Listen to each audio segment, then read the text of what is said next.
Hello, huyu ni Madam Sheila kutoka Blessed Organic Farm.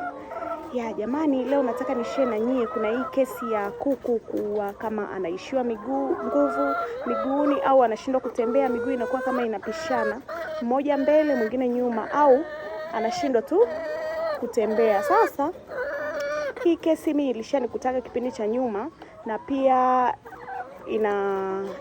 kuna watu kadhaa wameniuliza ile swali, nikaona nije nishare na nyie.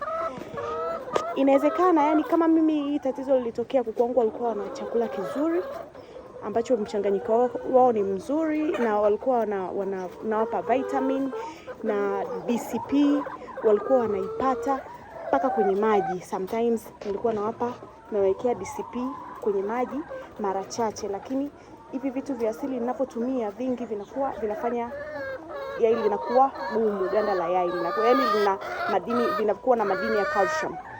Ila hiyo siku tu nimelala, nimeamka asubuhi nakuta kuku hawezi kutembea. Kwa hiyo nilichokifanya mimi, nilimpa tangawizi, kitunguu saumu na manjano. Nikachanganya na molasses. Molasses sio lazima, ila kama ukiwa nayo pia ni sawa. Nikampa huu mchanganyiko. Huyo kuku nilimpa dawa yake ilikuwa strong kidogo, kwa sababu yeye ndo alikuwa mgonjwa. Alafu nikawaja kuwapa hao kuku wengine. Baada ya masaa 2 mpaka 3 yule kuku akasimama na akaanza kula mwenyewe na kutaga akataga. Kwa hiyo nikampa ile dawa, kwa hiyo nilimpa ile dawa strong kwa siku 2.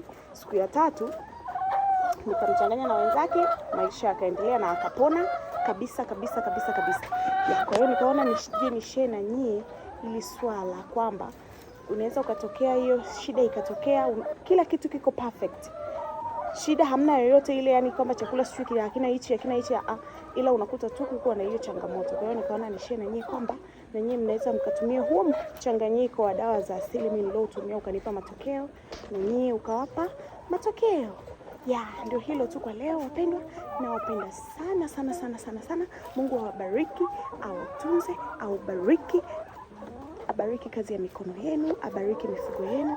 Jamani wapenda, msisahau kusubscribe, kulike, kucomment na kushare ili hii channel yangu nayo ifikie watu wengine zaidi, kwa sababu YouTube wana push pale ambapo mnakuwa mna like, mna comment na subscribe wakiwa wengi, ile channel yako wanaipush kwa wafugaji wengine wadogo kama sisi.